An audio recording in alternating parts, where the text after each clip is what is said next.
Othainote Metia, membres et amis de la communauté du Christ, Facebookers et followers, et surtout vous qui nous recevez chez vous, bonjour! Et recevez les salutations de la direction du Centre de mission en Polynésie ainsi que de toute la communauté. C'est un grand plaisir de vous recevoir dans cet espace consacré aux activités de la communauté du Christ en Polynésie. Lily, peux-tu nous rappeler les paramètres de notre programme du jour, s'il te plaît? Oui, bien sûr. Alors, la thématique du jour est les gens de Pâques croient. C-R-O-I-E-N-T. Et donc, les écritures qui nous sont proposées se situent dans l'Évangile selon Luc au chapitre 24, versets 36 à 48. Alors, après une toute petite pause musicale, nous ouvrons notre premier tableau.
Naruto e te reira waora matu.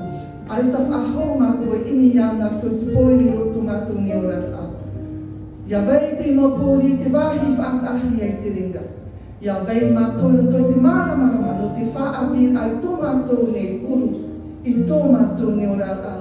Ya puai ya tō matu whaaro i roto i ai tēne tau pata e amori no matu. Ya haman o matu e naruto e te tiaf aho ra. Neni he tamatu e whana oi te mhana api, mhana maite e. No atu te mau aripuripur anō te ora a. Oia mau e te atua.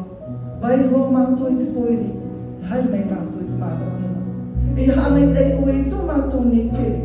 A vai hoa i mātou i tēnei wāhi. Ia haere ai mātou i te wāhi tā ue pia mātou i haere. Pāru, aupuru, e ia vai noa mātou i te maramarama. O tā ue te tama i ti tiaf aho. O ietu me tia tu mātou nei whaora. Amen.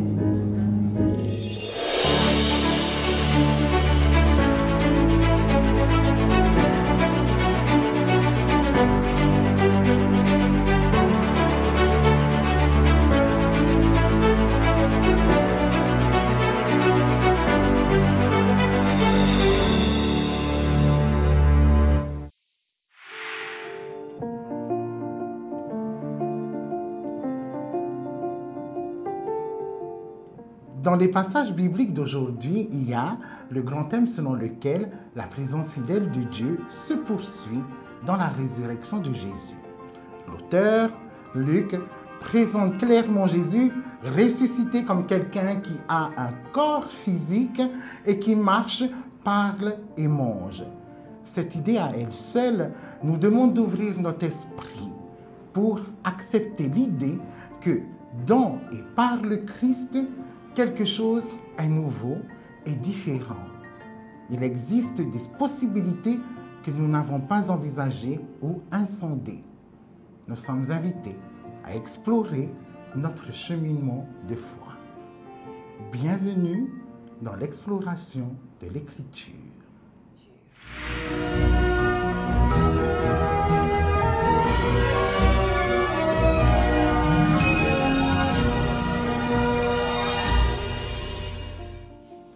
Dans ce passage, Jésus a été crucifié et les rumeurs selon lesquelles des gens le verraient se propagent rapidement dans les villes et les villages.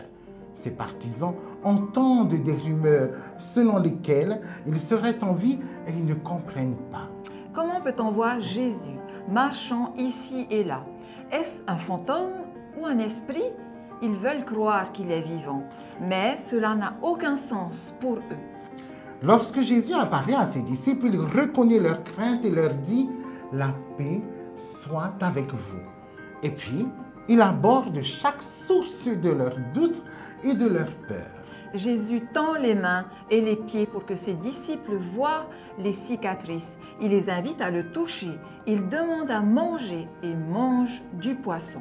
Avec chacune de ces actions, les peurs du disciple disparaissent. Maintenant que la peur et le doute ont diminué, les disciples s'assoient avec Jésus pour étudier les Écritures.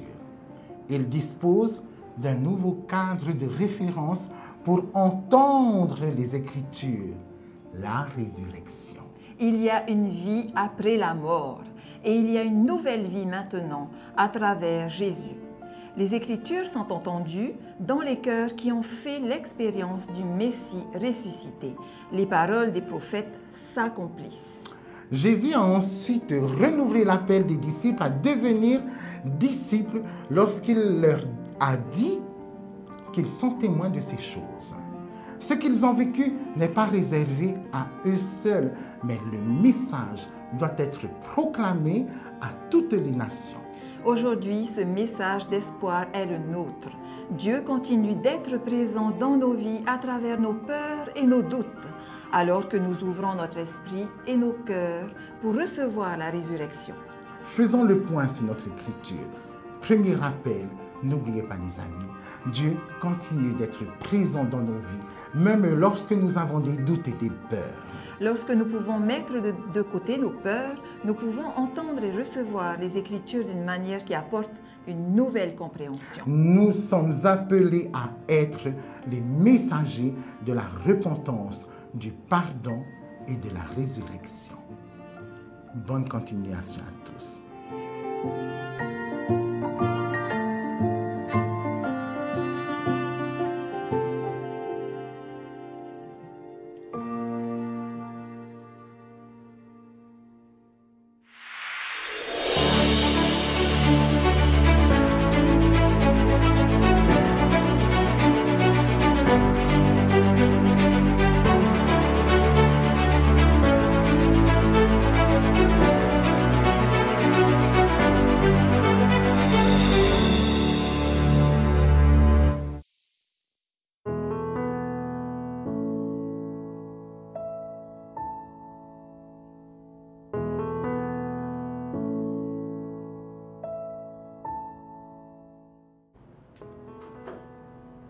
Chers amis, bien le bonjour à tous.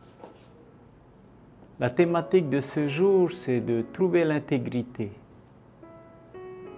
Nous avons choisi comme lecture biblique 1 Pierre chapitre 2, versets 19 à 25.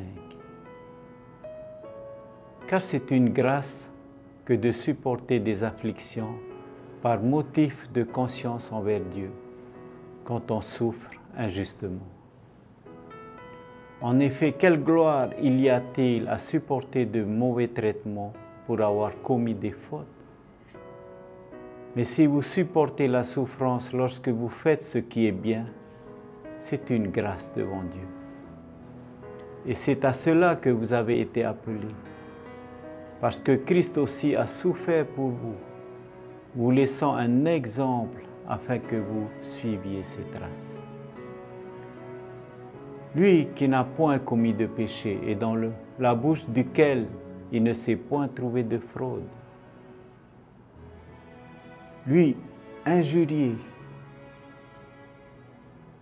ne rendait point d'injure, maltraité, ne faisait point de menaces, mais s'en remettait à celui qui juge justement. Lui qui a porté lui-même nos péchés en son propre corps sur le bois, afin que, morts au péché, nous vivions par la justice. Lui, par les meurtrissures duquel vous avez été guéris. Car vous étiez comme des brebis errantes, mais maintenant, vous êtes retournés vers le pasteur et le gardien de vos âmes. L'intégrité, c'est d'être honnête, convaincu que cela est juste. Le synonyme, c'est l'honnêteté, l'impartialité, l'incorruptibilité, la justice et la vertu. Et le contraire, bien sûr, corruption, indélicatesse, malhonnêteté. Dans Matthieu chapitre 6, verset 33, il est écrit ceci. Cherchez premièrement le royaume et la justice de Dieu, et toutes ces choses vous seront données par-dessus. Dans Matthieu chapitre 7, verset 21, nous pouvons lire ceci. Ceux qui me disent « Seigneur, Seigneur » n'entreront pas tous dans le royaume des cieux, mais celui-là seul qui fait la volonté de mon Père qui est dans les cieux. La question se pose alors, quelle est la volonté de son Père? Dans Matthieu chapitre 17, verset 5, il est écrit « Comme il parlait encore, une nuée lumineuse les couvrit, et voici, une voix fit entendre de la nuée ces paroles. Celui-ci est mon Fils bien-aimé, en qui j'ai mis toute mon affection. Écoutez-le. » L'Évangile est basé sur un commandement fabuleux. Jésus a dit, dans Galates chapitre 5, verset 14, « Car toute la loi est accomplie dans une seule parole, dans celle-ci. Tu aimeras ton prochain comme toi-même. » Marc chapitre 12, verset 30, 31, voici ce qui est écrit. « Et tu aimeras le Seigneur ton Dieu de tout ton cœur, de toute ton âme, de toute ta pensée et de toute ta force. Voici le second, tu aimeras ton prochain comme toi-même. Il n'y a pas d'autre commandement plus grand que cela. » En conclusion, rechercher et trouver l'intégrité dans sa propre personnalité. Être honnête avec soi-même avant tout. Dans 1 Jean chapitre 4, versets 20 et 21, il est écrit textuellement ceci. Si quelqu'un dit « j'aime Dieu » et qu'il haït son frère, c'est un menteur. Car celui qui n'aime pas son frère qu'il voit, comment peut-il aimer Dieu qu'il ne voit pas? Et nous avons de lui ce commandement, que celui qui aime Dieu aime aussi son frère. C'est d'être convaincu que ce comportement fait de nous des responsables envers chaque individu à la recherche d'un bien-être. c'est de pouvoir ressentir ce besoin lorsque l'on est en présence de certaines personnes en détresse spirituelle. Lui faire ressentir que nous l'aimons et qu'il puisse ressentir une paix intérieure prendre possession de son être. Quelque part, nous sommes tous des bergers pour veiller sur le troupeau de Dieu. Dans Jean chapitre 21, versets 15 à 17, retenez bien ceci, cette conversation intime de Jésus avec Simon-Pierre.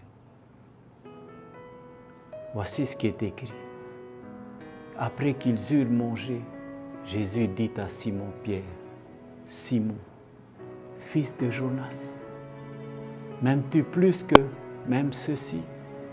Il lui répondit, « Oui, Seigneur, tu sais que je t'aime. » Jésus lui dit, « Paie mes agneaux. » Il lui dit une seconde fois, « Simon, fils de Jonas, m'aimes-tu » Et Pierre lui répondit, « Mais oui, Seigneur, tu sais que je t'aime. » Jésus lui dit, « Paie mes brebis. » Il lui dit pour la troisième fois, « Simon-Pierre, fils de Jonas, m'aimes-tu » Pierre fut attristé de ce qu'il lui avait dit pour la troisième fois, « M'aimes-tu » Et il lui répondit, « Ô Seigneur, tu sais toutes choses. Tu sais que je t'aime. » Jésus lui répondit, « Paie mes brebis. » Dans Jacques chapitre 4, verset 6, voici ce qu'on peut lire. Il accorde au contraire une grâce plus excellente. C'est pourquoi l'Écriture dit, Dieu résiste aux orgueilleux, mais il fait grâce aux humbles. Nous vous invitons donc à être intègres dans la foi en notre Seigneur Jésus-Christ et cultivons en nous l'humilité. Que Dieu vous bénisse tous. Amen.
amis, nous sommes arrivés au terme de notre programme. Et Lily et moi, nous espérons que vous avez passé un agréable moment en notre compagnie. Lily. Oui, et nous remercions toutes les personnes qui ont contribué à la bonne réalisation de notre émission.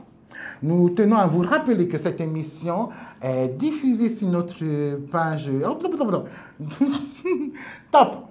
Nous tenons à vous rappeler que cette émission est diffusée sur notre chaîne YouTube et surtout relayée sur notre page Facebook. Donc, n'hésitez pas à lâcher plein de pouces bleus, des petits cœurs, partager et commenter. Et donc, surtout, n'oubliez pas, pour notre prochain, soyons une bénédiction tant attendue de Dieu. Que ton nom est majestueux, Seigneur, de toute la terre. Ton nom est fort et puissant, ton nom est glorieux et grand. En lui nous sommes sauvés. Le nom de Jésus, plus haut que les noms. Gloire et gloire, aucun nom n'est comme le ciel.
Alors, pour terminer, voici notre parenthèse préférée. Nous sommes la communauté du Christ. Nous sommes Autei Note Metia.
O tau e whaaro mai nei, te mo hoa e te mo mero no te utahi o te mitia. Nāra toa tui te poro i, a whaari i mai to mātou mana o te i te a au mihara, whaauruhia mā te horu a tai e no te mitia. Te hin aro nei mātou i ariro te i teime no o tau, no te whaatupurai te ho e a rea tia i turu, te oa te hau, e te here, i te oa o te mana hope. Amene.